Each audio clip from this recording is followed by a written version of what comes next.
Dans cette vidéo, nous allons parler du réchauffement climatique, avec 3 questions à la clé. Y a-t-il un réchauffement climatique? Le réchauffement climatique, si tant est qu'il existe, est-il dû à l'homme? Et le réchauffement climatique est-il une bonne chose ou non? Alors déjà, y a-t-il un réchauffement climatique? La réponse est nuancée, en fait. Tout dépend de la période à laquelle vous vous comparez. Si vous vous comparez à l'époque de Louis XIV, oui, on a quelques degrés de plus. Si vous vous comparez au début du XXe siècle, oui, on a aussi 1-2 degrés de plus. Si vous vous comparez au Moyen-Âge, bah là, il n'y a pas de réchauffement. Je suis désolé. Alors, maintenant, le réchauffement climatique, le petit réchauffement qu'on observe, est-il dû à l'homme?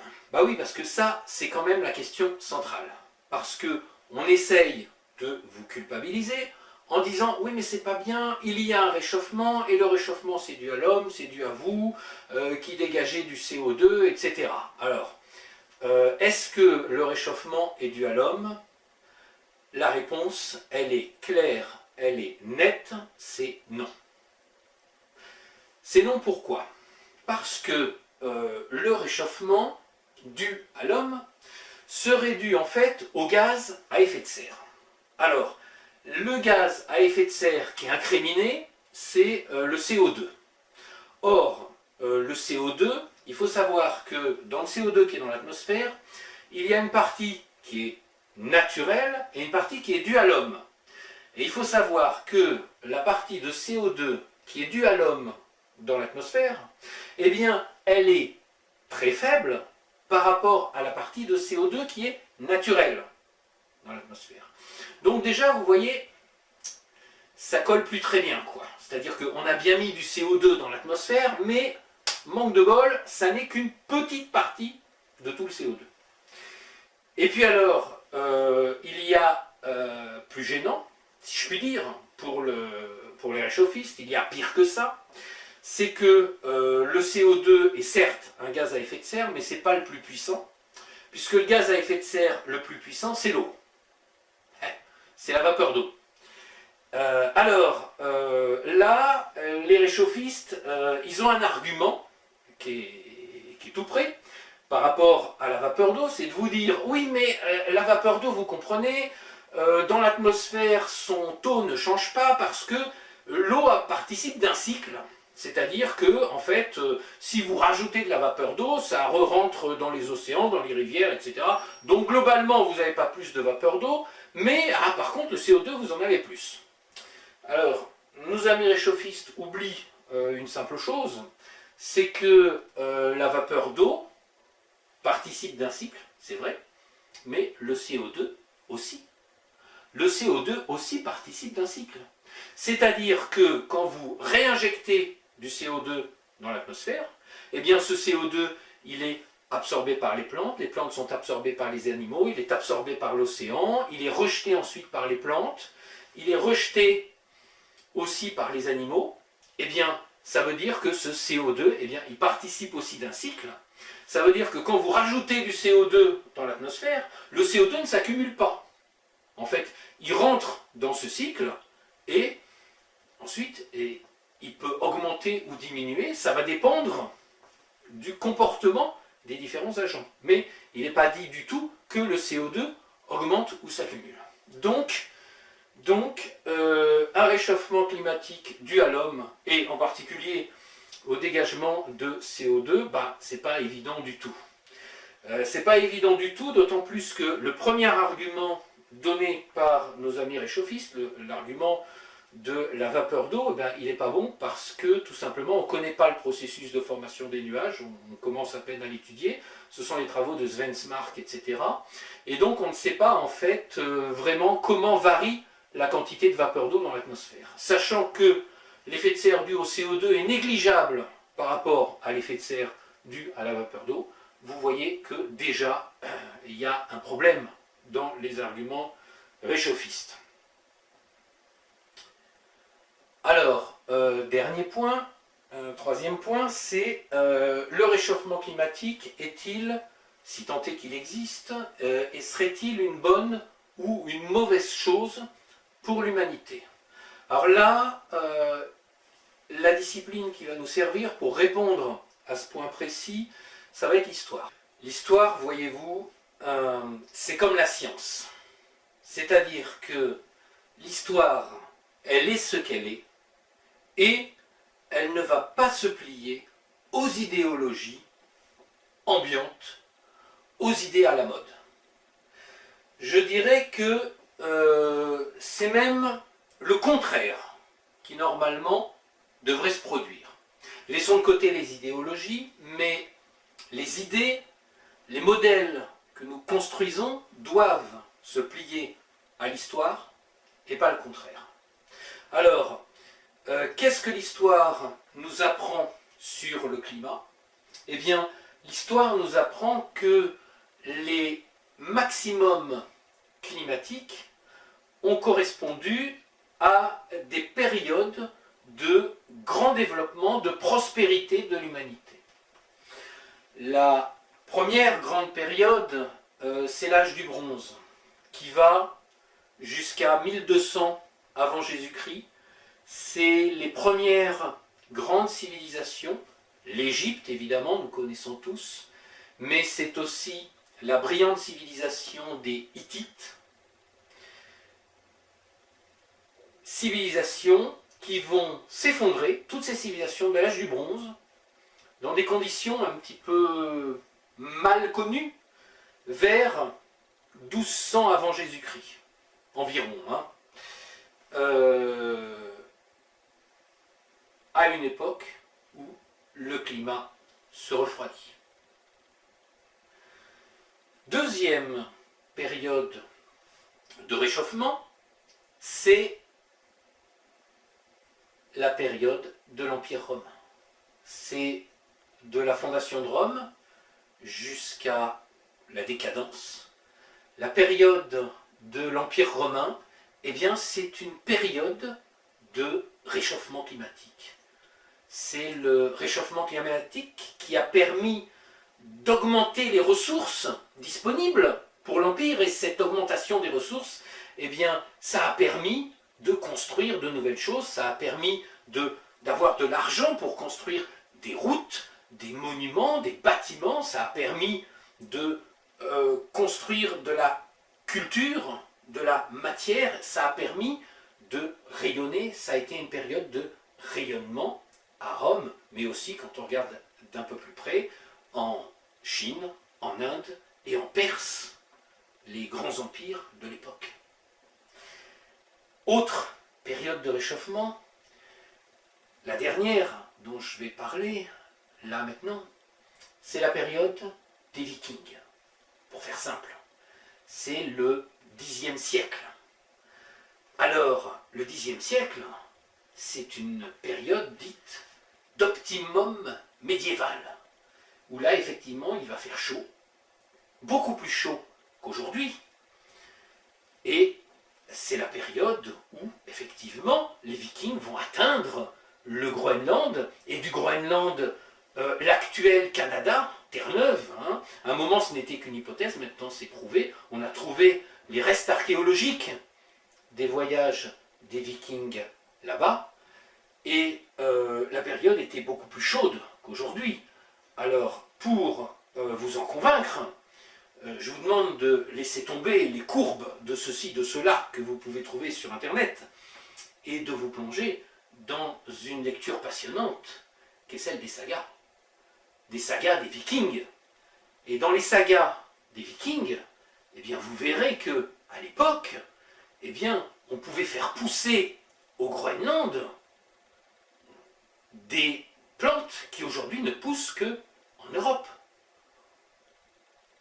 À l'époque des Vikings, vous aviez dans l'actuel Canada de la vigne.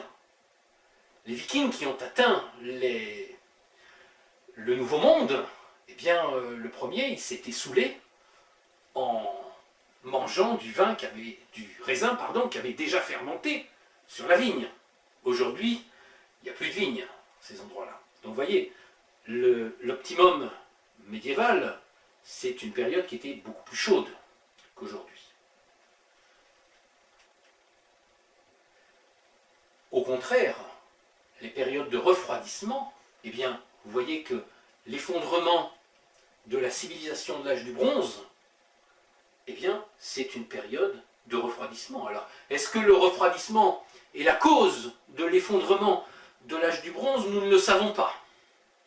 Tout ce que nous constatons, c'est que les deux coïncident, et surtout que la période de réchauffement était une période faste. Le refroidissement correspond aussi à la période où s'effondre l'Empire romain d'Occident. Le refroidissement de l'époque de Louis XIV, Louis est bien connu, il y a eu beaucoup de famine, de misère à l'époque.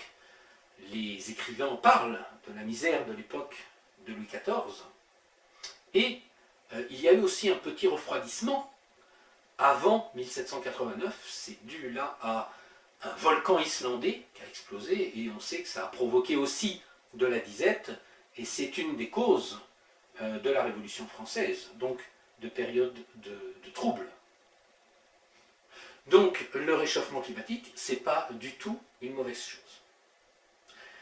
Alors, répondons aussi à un argument sur le réchauffement climatique, c'est de dire, l'argument qu'on entend, c'est attention, la Terre se réchauffe, donc ça va se réchauffer de plus en plus et ça va s'emballer, c'est-à-dire que ça va se réchauffer et le réchauffement va lui-même provoquer un autre réchauffement qui provoque un réchauffement, etc.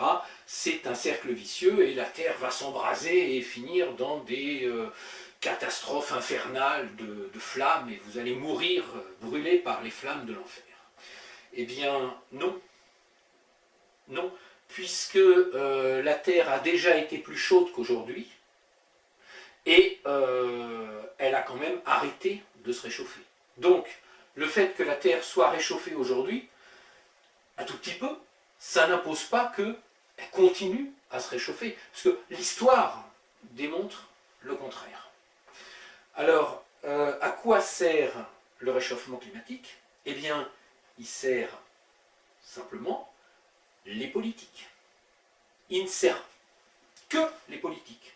C'est-à-dire que les politiques vont pouvoir s'emparer de cet argument pour vous dire, eh bien, nous ne savons pas vaincre le chômage, nous ne savons pas résorber les problèmes des pays que nous gouvernons, nous ne savons pas résoudre les difficultés internationales, nous ne savons pas redresser le prestige de notre pays, mais c'est pas grave, nous avons sauvé la planète. Ah ben c'est fabuleux, c'est fabuleux.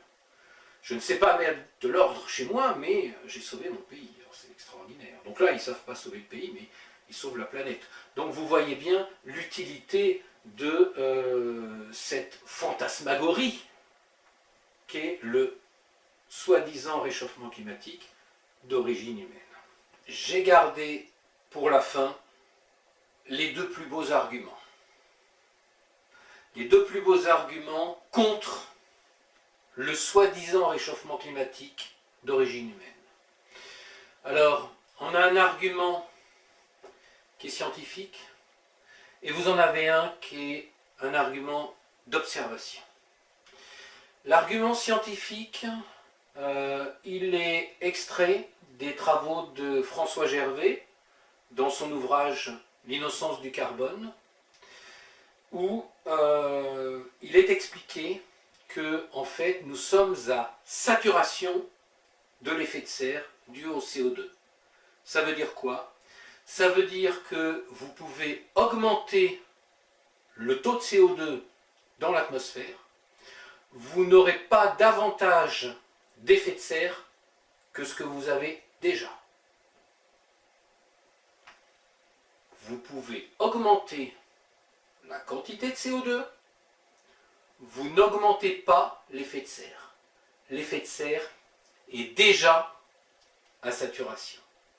Donc vous voyez, ce simple argument, il casse tout le pseudo-argumentaire du réchauffement. Et enfin, pour finir, il y a un argument qui est extrait de François Gervais dans son ouvrage « L'innocence du carbone », où il est expliqué que, en fait, nous sommes à saturation de l'effet de serre dû au CO2. Ça veut dire quoi? Ça veut dire que vous pouvez augmenter le taux de CO2, vous n'aurez pas davantage d'effet de serre que ce que vous avez déjà. Vous pouvez augmenter la quantité de CO2, vous n'augmentez pas l'effet de serre.